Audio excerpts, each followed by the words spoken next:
Muy buenos días con toda la ciudadanía y por supuesto con todos los medios de comunicación que a esta hora ya se enganchan a la señal de Ecuador TV, a esta rueda de prensa virtual en donde la ministra de Gobierno María Paula Romo responderá a las diferentes inquietudes de varios colegas de distintos medios de comunicación. Hay importantes recomendaciones para darles a cada uno de los periodistas que participarán en esta rueda de prensa virtual. La primera es que sean preguntas concretas y una pregunta por medio de comunicación. Además, por favor, que enciendan el micrófono solamente cuando van a realizar su respectiva intervención. De esta manera vamos a ser más ágiles y sobre todo la ministra podrá responder la mayor cantidad de preguntas realizadas. Vamos a iniciar con nuestro colega Mauricio Zúñiga. Muy buenos días. ¿Cuál es su medio de comunicación y por supuesto cuál es su pregunta para la autoridad? Lo escuchamos.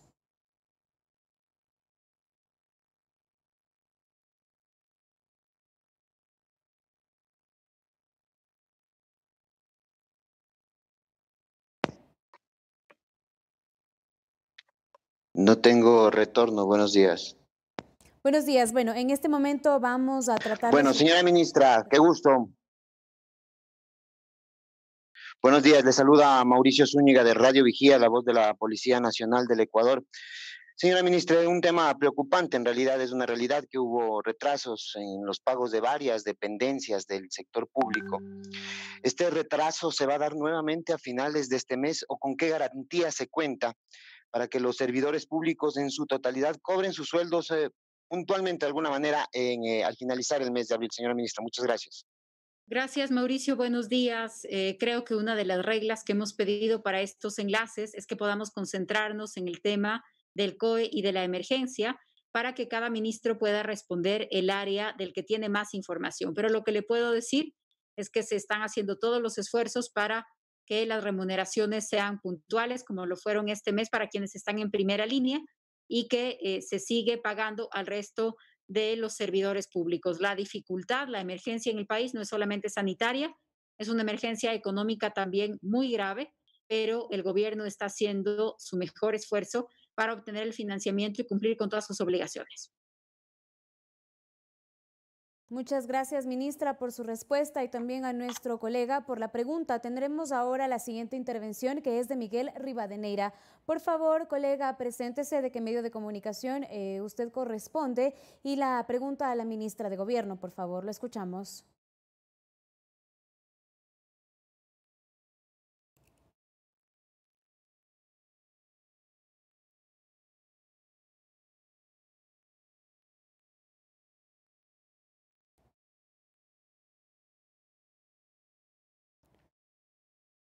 Importante recordarles a todos, por favor, que en el momento que ya les demos paso, que vayan a intervenir, que enciendan sus micrófonos. En el momento de realizar su pregunta, por favor, que lo vuelvan a apagar para que así pues mantengamos el respeto necesario entre todos los periodistas que están participando de esta rueda de prensa virtual. Me informan que ya retomamos el contacto con Miguel Rivadeneira. Buenos días, lo escuchamos. ¿A qué medio de comunicación usted corresponde y cuál es su pregunta a la autoridad?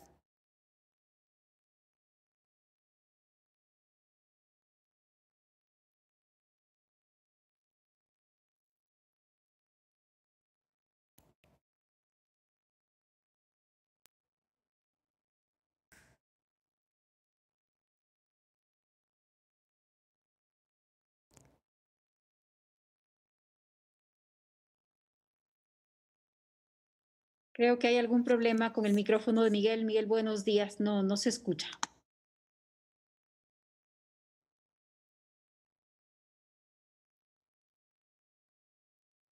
A nuestro colega Miguel Rivadeneira y a todas las personas que se encuentran conectados con nuestra cuenta de Zoom, por favor, importante, enciendan los micrófonos una vez que vayan a intervenir. Esto es muy importante, que las preguntas sean concretas y que tengan, por favor, relación con la autoridad que tenemos en este momento, en esta rueda de prensa virtual. Ahora sí, lo escuchamos. Miguel Rivadeneira, por favor, preséntese. ¿A qué medio de comunicación corresponde usted y cuál es la pregunta para la ministra de Gobierno, María Paula Romo?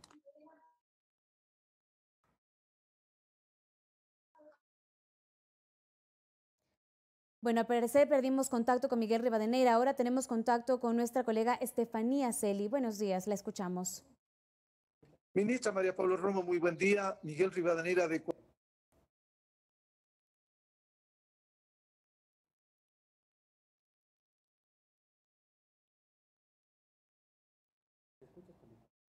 Ujú. Vamos a ir Buenos con la días, pregunta de sí, Estefanía. ministra. Estefanía Celi de Primicias le saluda. De acuerdo a los datos que usted nos ha dado hace unos pocos minutos, hay alrededor de 10.000 pruebas que todavía están pendientes de resultados. Nos habían dicho ya desde hace algunos días que esta máquina COVAS, este secuenciador que recibió el Ecuador como una donación, ya debería comenzar a trabajar. Quería saber exactamente cuándo va a trabajar esta máquina para saber cuándo podremos tener datos más certeros de la situación día a día de la evolución del coronavirus en Ecuador. Gracias. Gracias, Estefanía. Buenos días. Este es un tema que tratamos con amplitud esta mañana en el COE. Le hemos pedido al Ministerio de Salud que nos dé la información más completa posible sobre los días en que podríamos esperar esta cantidad de pruebas. Efectivamente, es una cantidad de pruebas cuyos resultados se encuentran represados y mientras no tengamos más información sobre esta cantidad de pruebas, va a ser mucho más difícil el tener una lectura exacta de la evolución de la pandemia. Ahora, también hay algo importante que decir. Las pruebas son uno de los elementos que nosotros utilizamos, pero otro elemento importante para valorar qué está pasando es la cantidad de llamadas al 171, es la cantidad de personas acudiendo a las emergencias en cada una de las ciudades y es la cantidad de personas llamando al 911. Si bien es cierto, tenemos todavía estas 10.000 pruebas represadas, también es cierto que los números en estos otros indicadores a los que me he referido están bajando. Tenemos menos personas acudiendo a las emergencias, tenemos menos llamadas de emergencia al 911 y tenemos menos llamadas al 171. Entonces, los datos de las pruebas son fundamentales. Van a ser muy importantes para tomar cualquier decisión en el mediano y en el largo plazo. Pero, ojo, no es el único indicador. Tenemos que también tomar en cuenta todos estos otros indicadores y es parte de lo que valoramos esta mañana en el COE. Esperamos que los resultados estén en los próximos días ya actualizados, porque precisamente lo que usted ha dicho hoy, la máquina nueva, la máquina que está en el INSPI de Guayaquil, que ya ha sido calibrada, que empieza a funcionar, tiene una capacidad que podría darnos hasta 800 pruebas diarias, si es que no logramos destrabar estos datos represados, vamos a seguir acumulándolos y es algo que preocupa. Y hoy lo hemos tratado con el nuevo viceministro de Salud en la mañana en el COE. Muchas gracias, ministra, por su respuesta y también a nuestra colega por su intervención. Ahora vamos a escuchar la inquietud de Nicolás Aguilar. Buenos días, ¿a qué medio de comunicación usted pertenece y cuál es su pregunta? Muy buenos días, señora ministra. Le saluda Nicolás Aguilar, soy de Alfa Noticias. La pregunta básicamente es, desde el día lunes próximo, desde el 19 de abril, se va a instaurar el sistema de semáforos en diferentes zonas del país, pero hemos escuchado que algunos alcaldes están pidiendo ellos poder, por ejemplo, en rojo, poder manejar localmente a través de los COEs cantonales o los COEs provinciales las restricciones para cada parte del país. ¿Será una restricción, por ejemplo, en semáforo amarillo única para todo el Ecuador o se adaptará a la realidad local de cada uno de los sitios del Ecuador? En primer lugar, lo que hemos dicho sobre el semáforo, sobre esta idea de la semaforización, es que se va a tomar dependiendo de cada localidad en su momento. ¿Qué dijimos esta semana? Esta semana empezamos todos en rojo. Vamos a estar la próxima semana con algún lugar en naranja. Todavía no se ha decidido si es que hay algún cambio de algún lugar. En su momento, eso quiere decir cuando tengamos los indicadores a los que me he referido en la pregunta anterior, más la capacidad de hacer pruebas, pruebas rápidas, pruebas diagnósticas, pero también pruebas para saber el nivel de exposición de una población al virus. En ese momento podríamos modificar cualquiera de las condiciones para determinada localidad en el país, que podría ser una provincia, que podría ser un cantón, que podría ser una parroquia o incluso podría ser el sector de una de las grandes urbes en el país. Por favor, yo sé que es un momento y que esta misma situación provoca una serie de incertidumbres, pero es un momento en donde tenemos que tomar las decisiones con cautela, con mesura, sin adelantarnos, y esto quiere decir que todavía no hay ningún cambio para la próxima semana hasta el momento en el que se decida y se anuncie con todos estos elementos. Con los alcaldes, cooperación, colaboración. Por favor, seguir las instrucciones del COE y evitar que cada alcalde por su lado tome sus propias decisiones, porque esto puede tener repercusiones para todo el país. Entonces, necesitamos más que nunca una actuación coordinada, una actuación concertada, en donde se sigan las instrucciones del COE nacional, siempre en coordinación, en consulta, con información, pero por favor, no cada uno manejando la emergencia a su manera, porque esto no nos va a dar buenos resultados. Perfecto, ministra. Muchas gracias por su respuesta. Ahora vamos a tomar un enlace con nuestro periodista Dani Wilca. Por favor, ¿cuál es su pregunta? Su medio de comunicación también. Buenos días, estimados amigos, colegas de Ecuador TV. Buenos días, señora ministra. Una consulta puntual acá en la provincia del Guayas, en especial en Guayaquil. Una vez que el próximo lunes 19 se empiecen a retomar diferentes actividades de acuerdo a las provincias, ¿cuál es la función específica para la provincia del Guayas que ustedes tienen previsto determinar?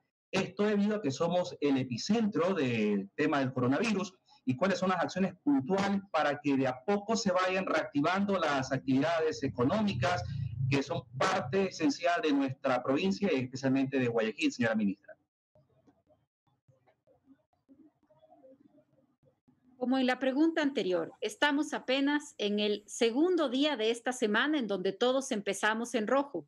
No hay ningún motivo para que una provincia piense que la próxima semana va a pasar a naranja.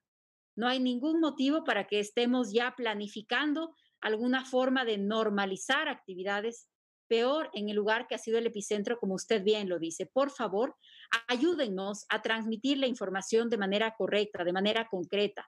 No se ha anunciado que el 19 se abren actividades. Se ha anunciado que la primera semana todos nos mantenemos en rojo.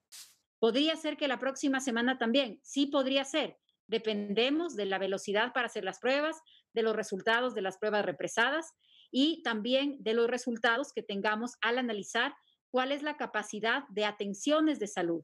Tenemos más o menos congestionado nuestro sistema de salud en determinadas provincias. Todo esto se encuentra en análisis. Por favor, ayúdennos a manejar la información concreta, la información actual. El momento hoy, estamos martes, estamos empezando una semana en donde todos estamos en rojo. Es momento de seguir las instrucciones, de cumplir con el aislamiento para que ese aislamiento pueda tener una retirada paulatina. Pero si hoy empezamos a pensar ya en que no vamos a tener reglas la próxima semana, estamos partiendo de una equivocación. Aún en los lugares en donde se pueda flexibilizar las condiciones del aislamiento, esto será paulatino y muy cuidadoso. Todavía no se ha resuelto para ningún lugar del país. Les recordamos a todos los periodistas que ya han realizado sus diferentes preguntas que por favor se desconecten de la reunión y que además mantengan sus micrófonos apagados hasta que les toque el turno de intervenir. Vamos a escuchar a continuación a José Antonio Sánchez. Buenos días. Ministra, buen día, colegas, buen día.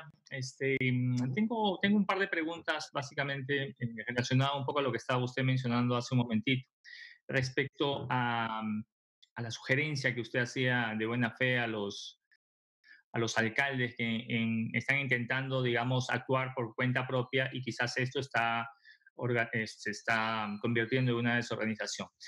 En el caso concreto de Guayaquil, ¿cuál es la articulación que se viene realizando particularmente con el municipio de Guayaquil para la toma de pruebas y la entrega de víveres, ¿no? Justamente para evitar estos dobles esfuerzos. O sea, el día de ayer escuchábamos a la alcaldesa de Guayaquil que hablaba de una idea de intervenir viviendas en un área de 1 kilómetro cuadrado, ¿no? ¿Cómo están haciendo ustedes? Esa es la propuesta o la idea que tiene ella, pero ¿cómo están ustedes haciendo para justamente satisfacer estas necesidades que tiene la ciudadanía de Guayaquil, que es la toma de pruebas y también el tema de alimentos? Y si me permite, para complementar esta pregunta, son dos en una, ¿en qué porcentaje está Guayaquil de llegar al límite de saturar la capacidad médica instalada? Buenos días. Buenos días, gracias. Empiezo por el tema de los municipios y en particular del municipio de Guayaquil. Tengo yo contacto directo con varias autoridades del municipio de Guayaquil, incluyendo a la alcaldesa. La semana pasada, el municipio de Guayaquil planteó un plan para intervenir en la ciudad. Sobre ese plan que yo lo recibí, hicimos observaciones, hicimos sugerencias. Cuando digo hicimos, siempre la voz autorizada es la voz de los expertos. de los médicos, de los epidemiólogos, de la autoridad de salud. Hicimos algunas sugerencias haciéndoles saber al municipio que varias de esas alternativas no eran las alternativas ideales. De esa manera, el municipio repitió, hizo otro plan, reformuló algunos de estos puntos. Las observaciones a este segundo plan se las he hecho llegar personalmente a la alcaldesa la noche de ayer.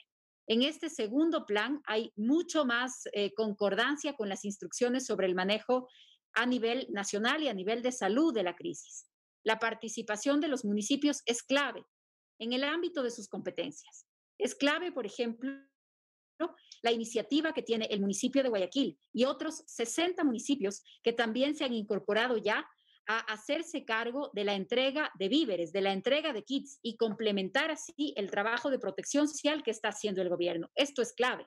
Entonces, tanto en el municipio de Guayaquil, que tiene como parte de este plan la iniciativa de entrega de kits, esto es muy importante, pero también decir que otros 60 municipios hasta ahora, digo hasta ahora porque esperaríamos que sean todos en el país, que se han incorporado ya también a esta tarea. Pero por otro lado, hay tareas en donde tenemos algunas observaciones. Por ejemplo, el hacer la revisión de síntomas de la población es importante, pero tal vez no necesitamos que todos sean médicos, sino que el equipo esté dirigido por médicos, porque en este momento, y lo vinculo con su segunda pregunta, no solamente es una cuestión de cantidad de camas disponibles en Guayaquil, sino también de cantidad de personal médico. Entonces, lo que hay que privilegiar es que los médicos, los especialistas estén en los hospitales y el trabajo de triaje podría encargarse a personal de salud, pero no necesariamente los especialistas que deben estar en hospitales. Todas estas observaciones las estamos compartiendo y coordinando con el municipio para que la intervención en determinada zona o en determinado barrio sea una intervención de lo más efectiva. Desinfección, por ejemplo. La desinfección es importante, pero tenemos que analizar bien con qué compuestos o con qué líquidos se está haciendo y en qué zonas se está haciendo. La desinfección se recomienda particularmente en espacios cerrados y en superficies. Es mucho menos efectiva si es que se hace con total amplitud. Pero, por ejemplo, la desinfección en mercados, en supermercados, en las zonas en donde hay tiendas de barrio que son concurridas, alrededor de los bancos en donde la gente acude para obtener servicios financieros. Estas son zonas en donde es mucho más importante enfocarnos. Entonces, con algunas precisiones, por supuesto, y cada uno en el ámbito de sus competencias, vamos a hacer una intervención más cercana en barrios, en Guayaquil y en otros lugares del país. Y como le he dicho, y quiero recalcar eso, cuando se ha presentado algún plan, cuando se ha presentado alguna sugerencia, la ponemos en manos de los médicos y de los expertos para que nos hagan las observaciones más precisas y que así nuestras intervenciones desde el gobierno central, desde el COE provincial o desde los COEs cantonales sean las más efectivas. Muchas gracias, ministra, por su respuesta y les reiteramos a todos los colegas que están participando de esta rueda de prensa virtual que es una pregunta por medio de comunicación y queremos que todos los periodistas tengan la oportunidad de esclarecer sus inquietudes. Ahora vamos a conectarnos con Enrique Recalde. Buenos días, lo escuchamos. Señora ministra.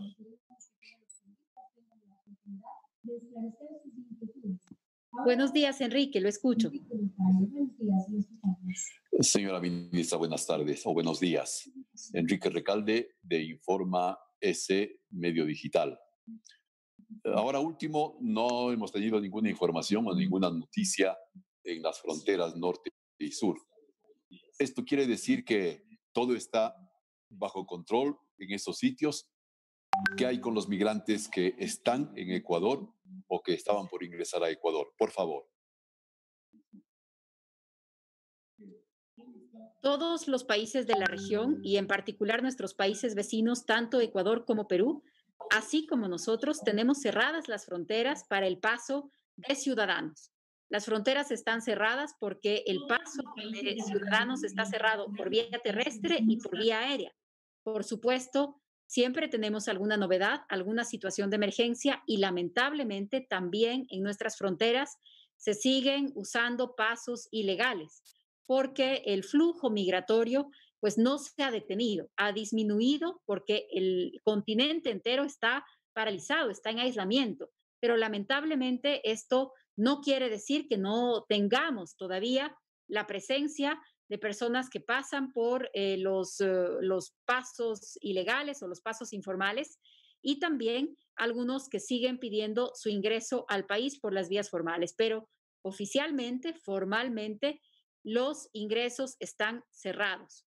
Como le digo, siempre tenemos alguna excepción, siempre tenemos algún ciudadano que por su condición de salud o por algún tipo de vulnerabilidad tiene que regresar al país. No se niega la entrada al Ecuador a ningún ciudadano, entonces esos casos se los considera puntualmente. Pero en términos generales, las fronteras están cerradas de nuestro lado y del lado de la salida de los países vecinos. Ministra, muchas gracias por su respuesta y también a todos nuestros colegas periodistas que han participado de esta rueda de prensa virtual. Tenemos una última pregunta de Darwin Altamirano. Él es periodista del Diario de Riobamba. ¿Cuál sería la sanción de una persona quien, pese a tener los síntomas de COVID-19, evade el triaje y huye? Esta es una falta muy grave. Se está englobando dentro de la norma del Código Penal, que es incumplimiento de orden legítima de autoridad competente. Esta norma lo que prevé es una sanción privativa de libertad de 1 a 3 años. Cárcel de 1 a 3 años es a lo que se arriesga quien, teniendo la disposición y la obligación de hacer aislamiento, quien conoce su condición de salud y no cumple con este aislamiento, podría ser sentenciada hasta a 3 años de cárcel una vez que termine la emergencia. Se están levantando partes policiales hasta el momento de la verificación en persona, de la verificación individual que hace la policía. Tenemos 76 partes policiales ya reportados de personas que han incumplido su orden de aislamiento. Se estarían enfrentando a 3 años de cárcel. Muchas gracias, ministra. Agradecemos su intervención y también la respuesta a las preguntas de los diferentes medios de comunicación. Les agradecemos a todos por su sintonía en esta rueda de prensa virtual. Muy buenas tardes.